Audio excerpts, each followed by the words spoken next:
đó đây tôi là hiện Selesi Veti College campus bulvela han kanoma lai thì Sipir bypass road kan chho dona hei ka thian patri pi ane lai train kan tran don ani kan tum dan chonin sakar mui tuai tlanga an kalok kan tuma hi hian chuan sakar mui tuai tlanga tangin lai ngai bok hi karon zo lenga ani lo pon Holy Angel School lam train karon chuk thanga chun helai hianin trăng hiền motoring kan chong le don ni kan tran tir don chia tran trăng hianin uphill hal char char kan tum don ni ha thak vi mai thei ni le tuna hian Selesi Veti Farm Veti College tangin si Pir bypass road an kaldona helama hian ya kan bom hal trep ke poi kila in pan na tur khi yang kan chak in khi mo tu na teng khatu kan chak king mo khi kong chak hian hela hian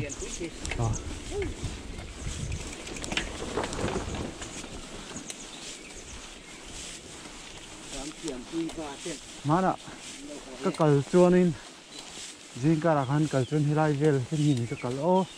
khu lampang leng pui lampang hulang ruya tha kala ka hole de mo thì nên phía bypass này thì khi lại chú ở bên nó chú thay đổi box gì khi lại từ đó cần hoa hi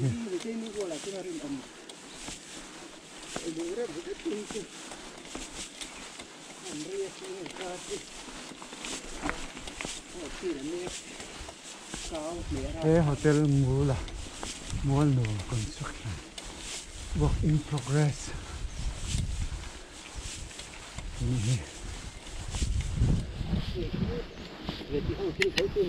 cả hotel thì khi mình chú khi chúng mình sẽ cụ khi mua hotel Mula thì Mula hotel work in progress and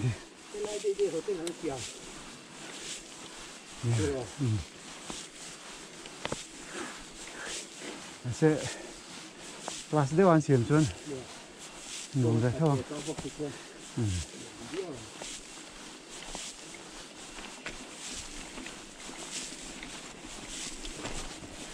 nó còn lại quầy hai khai về hai nó mà đi chú hùn mưa ống bắc luôn rồi mà tiếc thì ông liền thì nếu mà nia hành thì ra ya hành tiêm của cái con ông cũng chắc đấy cái chú cả ram xua bắc lâu thì cái phải đi khai đi dễ là bằng khai em để nó có mua uống cái tí tiền hàng chút thôi cần rõ nó chăn được bao chứ chẳng phải là tắm riêu à chẳng phải thì anh lại à cho hình thành bùa hình hình tia sạch sẽ mà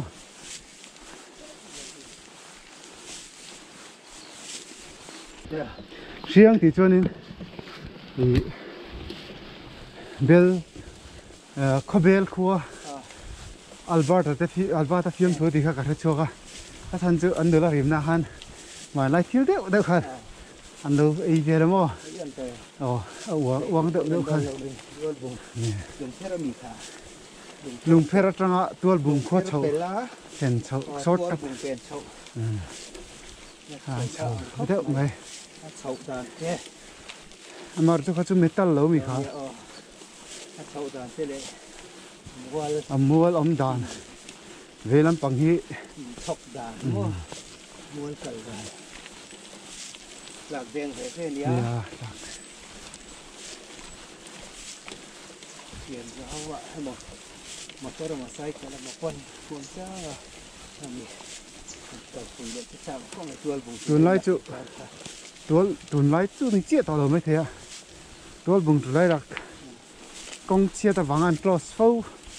anh đi cần cả là chân cần plan par thấy cho cả mà xe boulder đúng phạm mét construction work cả lại khăn ta hắn cần hưu khăn mò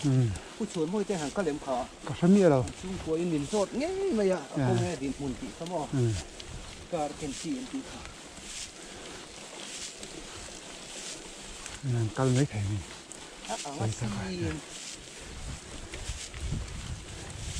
hết tiền ai rồi có đây nói lỗ ấm rừng cả nước trang khăn đầu phía đầu chứ How peaceful and quiet. Tấp mày này.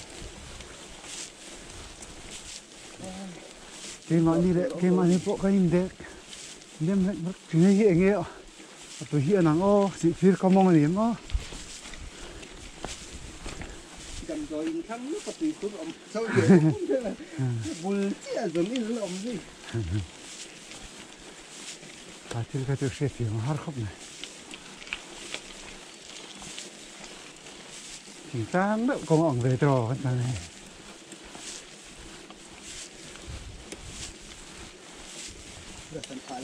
hồi là mà bộ cái là mà thấu hiền hồi là rằng số này công bằng ấy cho cần tán tổ mà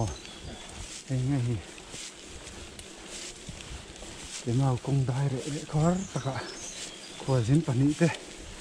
sai cả là cả lai như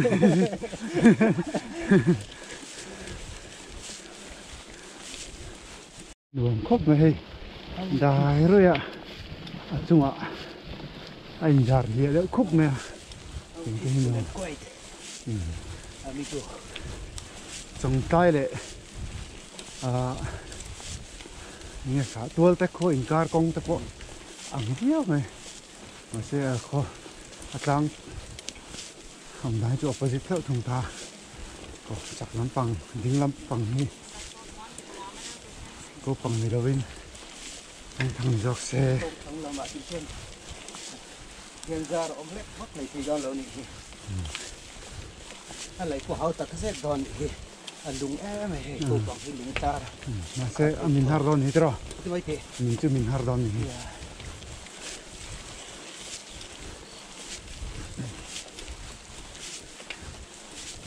gồm khớp này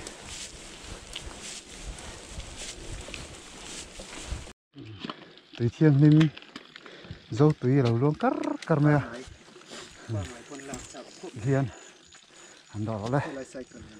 anh xin lỗi cái đây tùy khur này nó thật kì anh tự xi men sạc tạt lượng xuống trò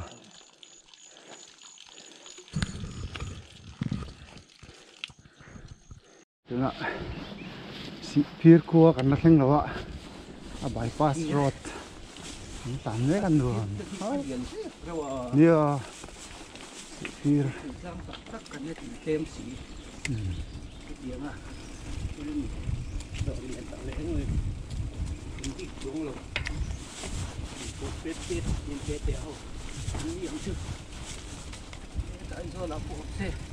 ồ dạ quý ông đầu tập từ thế tiềnวันนี้คือวันcông nợ sao mà bộ mình xe hay đi chưa rõ quý ông đầu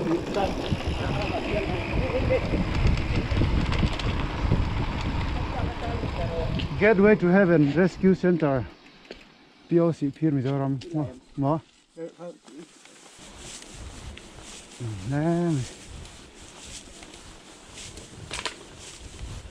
Warden kan đi chị cái này thì in thấy như chắc ạ ra trên tên đường về thôi mình ngồi khăn việc sẽ mấy mấy nè để kiểm tra xin lỗi lốm rèn thì nghe con nó đi lâu cần lúc ngay chỉ để ngó lúc này cá nó lốm nó khăn luôn thì ngay lốm được chừng ngoài này thầu này thôi sao va lắm lại khăn lại chút gọc khăn này nè cái này sẽ mỗi đi ô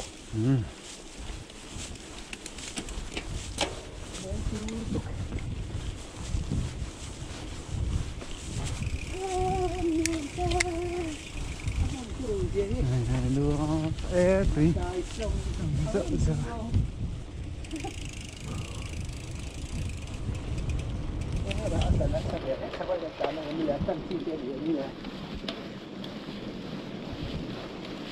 type dik lâu son dùng computer screen di ngur aja nami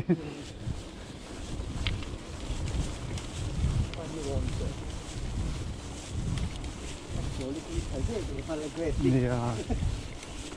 great thì sợi chân chặt thịt công sầu cả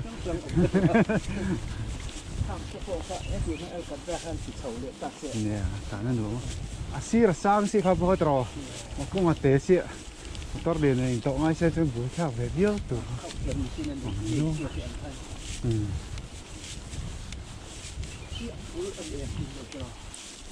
ê nè đâu anh nghe khá lang sắm suốt căn tiền chi đỡ hết này à mỗi tục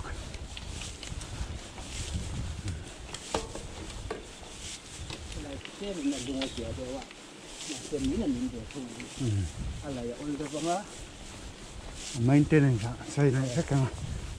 lấy chuồn tùy đắc na lẽ này thì cũng sẽ là phải phân đạ trầu thì hiếu tỏ mấy phải thị rau rồi chuồn đạ té mã mắt gì mà này cái rồi cái má ta là vậy chuồn cái ngâm tí này anh là bốn anh nghe khan tí hơn Chuyện là ngay đầu trong phần trước tiếng đây nhé. Lẽ mày. Cú lại đằng trang quả bên càng thao bên công phe tất những cái gì mà cái hal explore ngay này. Sau đó mới tới trang cái khan. Trang nuôi han công tất. Hey công sau lúc tục chán là bên giáo nuông tất những sinh à. Đầy liền nuông xía chú nàng riêng cả đã thuê cho nên. Tại là mà bỏ sao tục lâu mấy thầy thì người ta mà còn khi công quý gần chuộc sầu đó ăn riêng mà là hiện đây công lộ ôm chữ cảm thấy har đó ari rot gì cái đó cái này garas này gara khan nhưng công việc gần chuộc sầu thế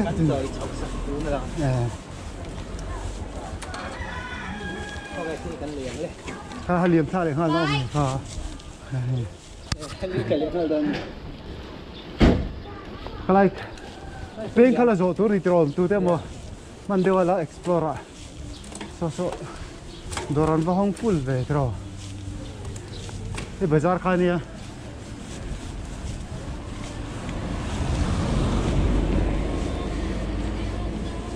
nghe là ngay tới kiếm tán được chọc chọc mấy ơi là ngay về nữa thế này cái này luôn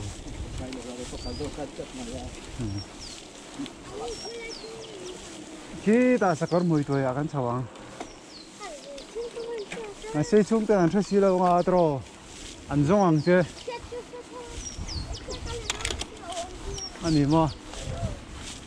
cái bể chân chân lâu có về là trò tụi mình arama kha ra ra rồi video ấy làm về đó lắm nó thổi ra đó đây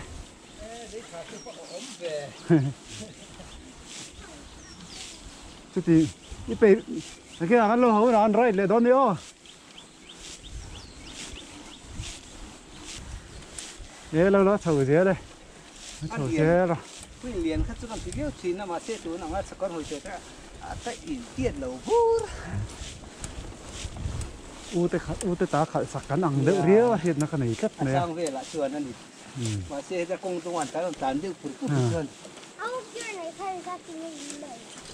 đâu về đâu tu ga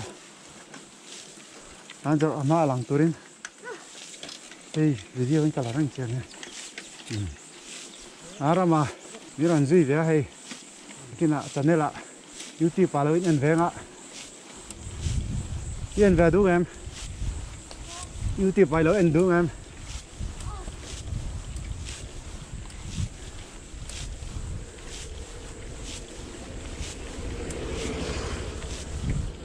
em party ngay nị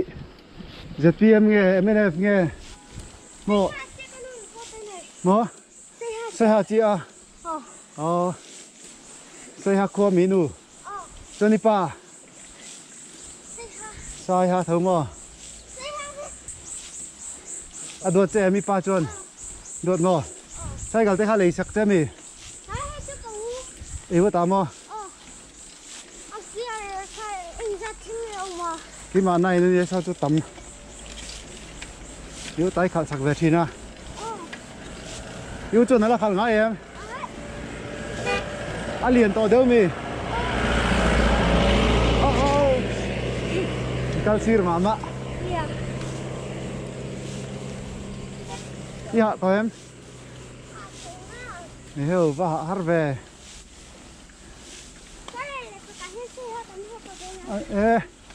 nó tiếng school in chol to mi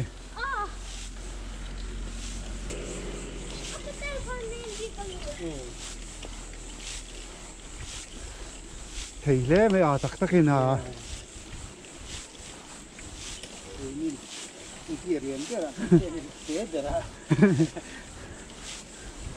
đinh đinh chân hết thầy đấy riêu này à ra mà chứ đi nuôi mình nghe mi dâu mi mà ra nghe mi dâu trong bộ năng hòa chân mi dâu trong châu mi thiềm wow cho đi đuổi em cả hơi lâu đây mong trang in phiền thì sẽ thề mà sẽ cho đi đuổi chân hắn chọn break ka om si no wa chuk ai ting ai break ke ina mi phim khur ro to la kam sia lần dưới thì mấy trò o to ro ai theng kal tai tu tu kang chung ten lo ngai tuang che rồi là cắt về nó sẽ trò tu te chuan ai nghe nan thok si ne của đấy ạ thì hai break thì ra break cái chập về thôi em break cái chập về thôi em đi đủ thứ này đinh thầy thấu trò đi đủ thứ này đinh thầy thấu trò thì hai thầy à nó chập về class exam này đi class 2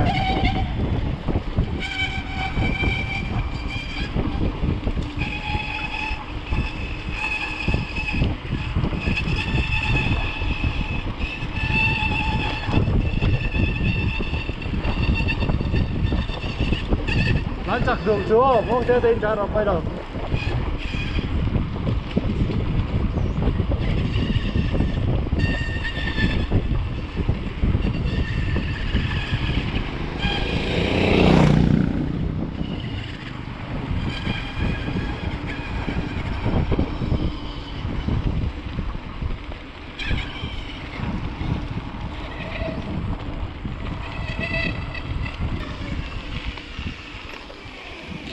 Nó tiếng nghe. Ồ. À to cho cần lên đó na hồi lên ngay à. Bol lo pai nó chắc lúc à hạt beng ôm. Dumping chắc khan cần beng gang. Chọn beng ở trong chọn là tàu lớn ngô. Mà thán lẹ rồi. Ồ tiền xa cả lúc là xe rồi.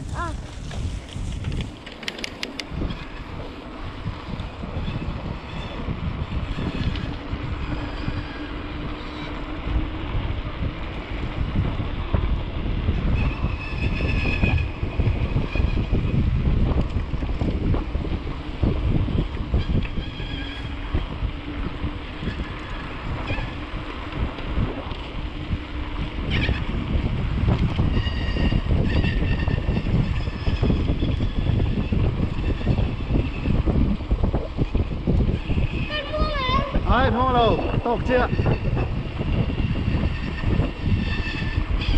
hey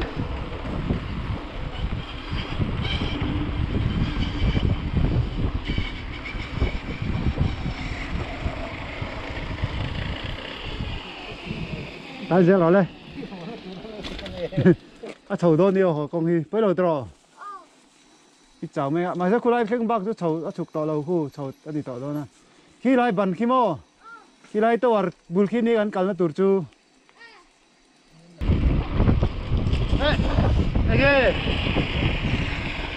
ege à khi ấy tụt mi hắn là lấy lọc về rồi sakor mui tuổi ca kan lo non ni aramate nen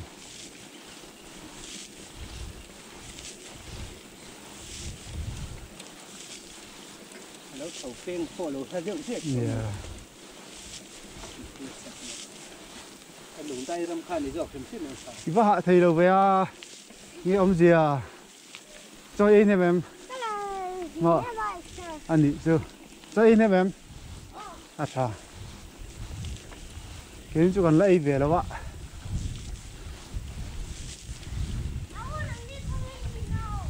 ai rồi là cô ta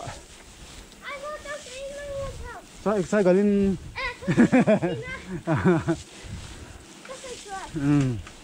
kể thâu là không trò sai cái bọn tôm má kể trò yeah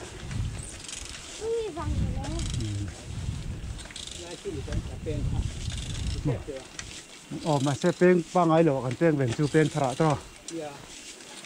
cần câu tao thôi em gặp bên thara han cái cô có con tổ ở bên thả con lo tiếng thì mới là tiếng ống nó lại xa tiếng ống nó lại dọn hết rồi kia thì mình ăn lẩu liệp bụi thành mai như thế kia liệp bụi thành mai cái chút chút khen nó vàng hết về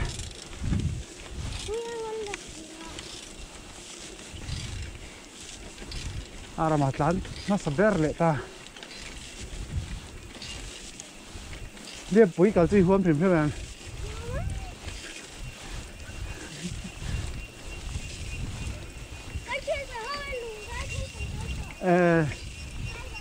anh ra ngay đi chẳng xem chấp cho mua tay cho đó chắc em phải chờ thế chứ mà nó rõ lâu cỡ là thành chơi cả ổn hết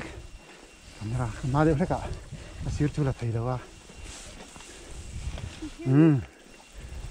à mà chào đi lóc à chào tụi à right ăn nổi lệ lóc mà sẽ phi gọc khác suy ngay đi kha phi gọc hi break su ninh la tro break na chỉ nhiều mà công rạ lệ kẻ rạ nghe cái tao đi cài nó off road tao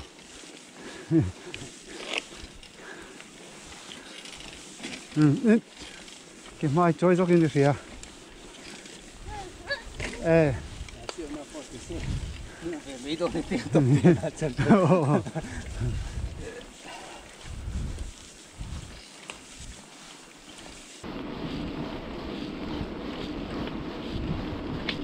video tay thì là chân aramati trong hai mấy thế này alright score 10 tuổi right with aroma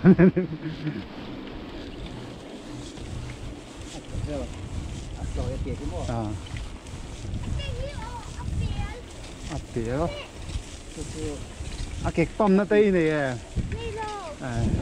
sẽ cái chữ mắt thâu lắm rồi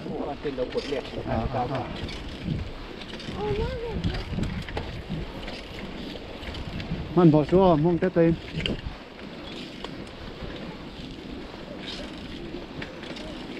của vợ chị ấy từ đi buy box vậy cái nấm rây do xin sang à cái rây về đó này nhỉ yeah mọi đi rây về mấy anh chưa thì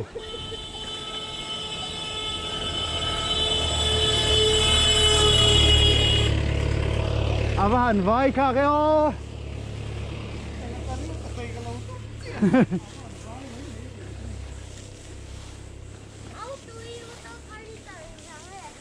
cà phê lâu lít tờ khát tính lâu à để hiểu khoai ngay bài xin nó bài thế mà đi lâu sẽ riêu mày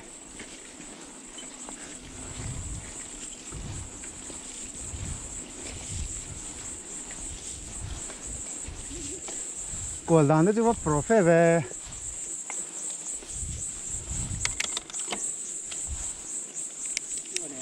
này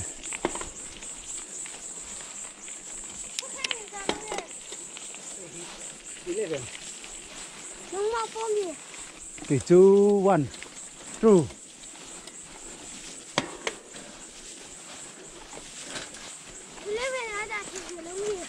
mò ô ông về rồi à ăn liền về rồi à thì chú Ding ang ai đơn thì mà. nói đâu á dính vào quân thầy á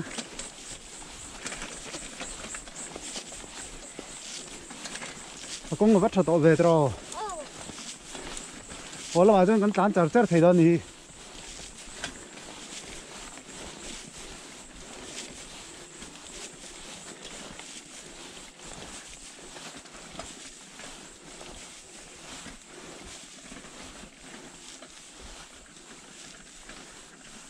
à con khen chầu ta nè Thật ra trên chưa có sao có người chạy rồi.นี่ถ้าขัดไปตอนเนี่ย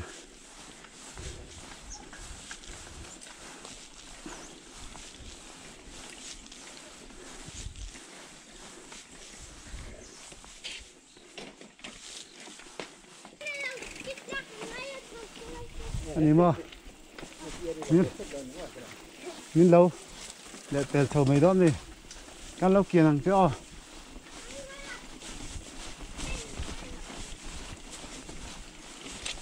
Sarzu cái này hi hàng chú,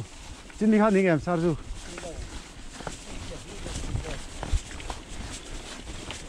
speeder online ô apa, Araman, cháu em mình hi đâu nổi mấy rồi, kia lắm rồi cho anh bồi khác,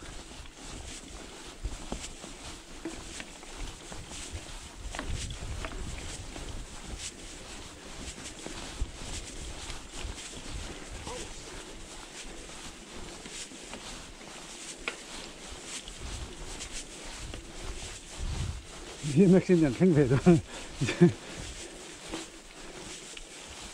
nửa mẹ, khiêng chú, mình ở mặc về, vừa tôi đi cần lên chú, yeah.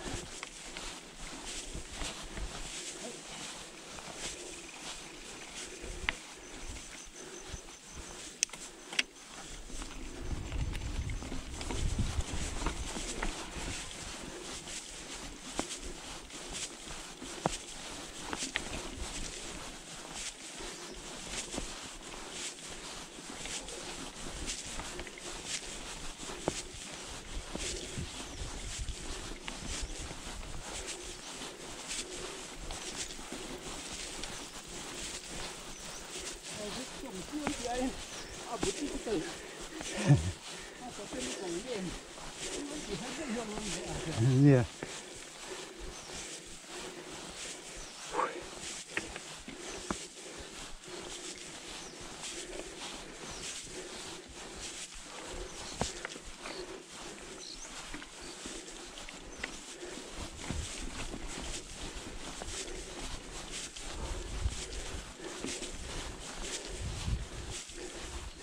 Được con dê này em.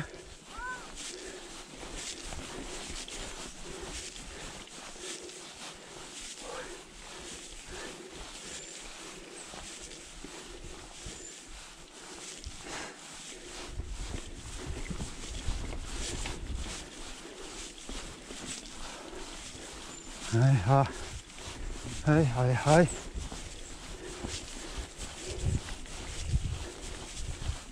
Chút nào. Vào lại đi nhìn ăn phá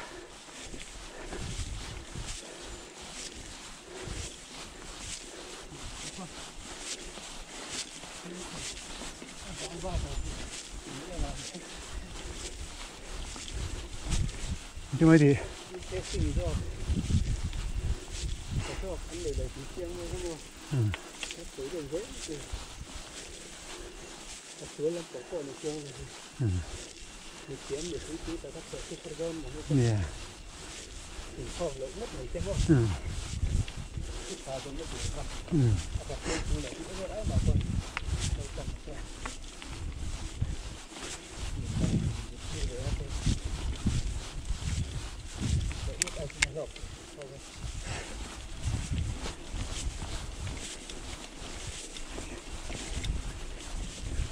chính nghe một anh xuyên tại đây thì nu lại bao rất to. Mấy cái. Các bạn. social media có gì vậy cái đòn sinh về lên hạt mây rồi cho nó cái lá trò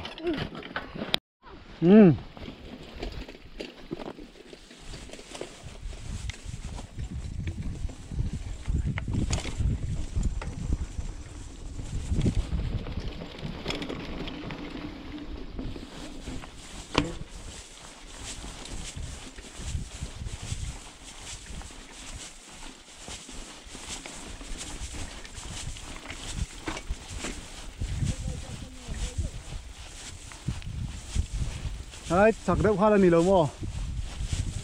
anh nhìn mấy thầy cái lầu khai lại po nhìn mấy thầy khi đấy đậu khi nỉ à thaกันละโดนนะขี้ลำปังหลังเคียงเดี๋ยวจะดังอ้อเนี่ยแค่เรื่องปั๊มเสร็จแล้วชักไม่ตรอนังว่านี่ปนยังปั๊มเหลวไรอ่ะเหลวปั๊มจับบิ๊กซุ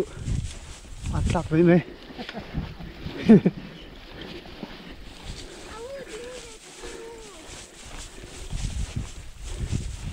ดินจู่หาชักลงร้านขาอมอสุกซองอะไรขึ้นอีกแล้วที่บ่อยก็ต้องอาจจะรอเดินสุกไทยละอะไรเปลี่ยนเจ๊ขันนี่นุ่งหลังสีนะชักเวไฟไล่ไฟไฟไล่ที่นี่ใต้ก็เสียนุ่งละ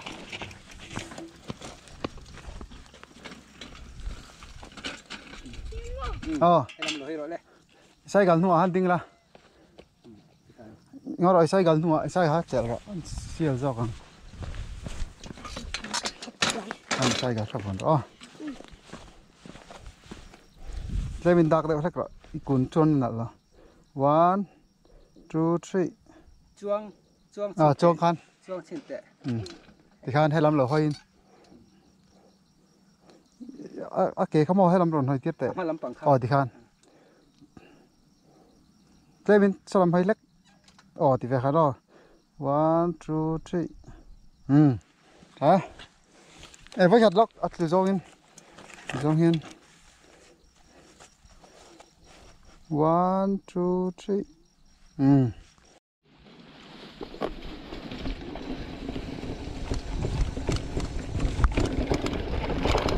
kalau kan kau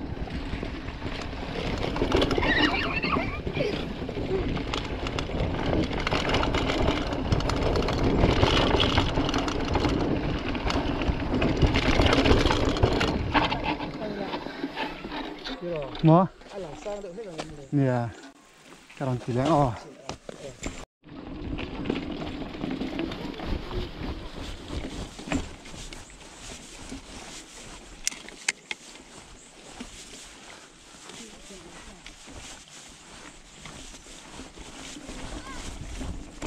Tinggal free lo.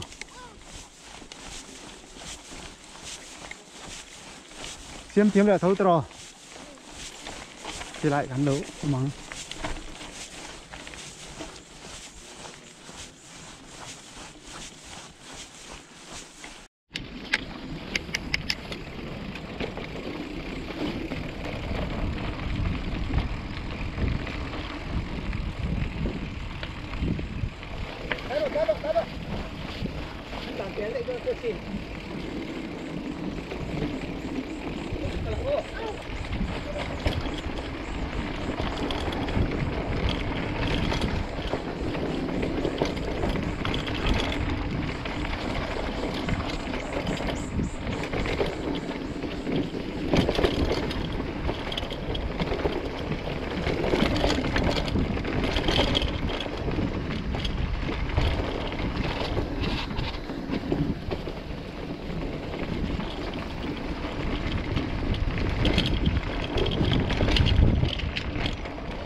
nghe tiếng à cái lâu chán lẹng o cái lâu chán lẹng với khát o xí đây là cái lồng rò cái thịt sôi phải làm sao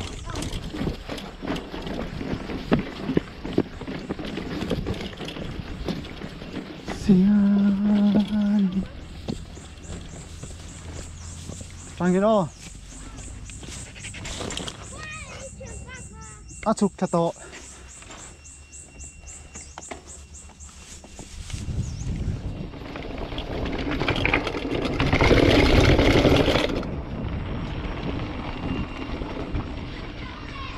angor dot angor về dot mai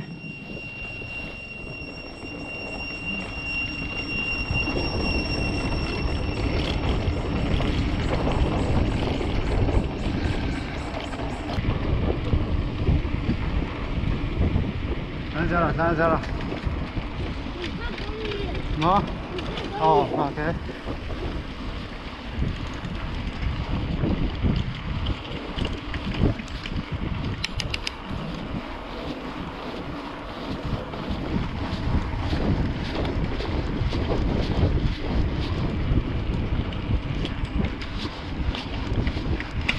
hết free chocolate đi thâu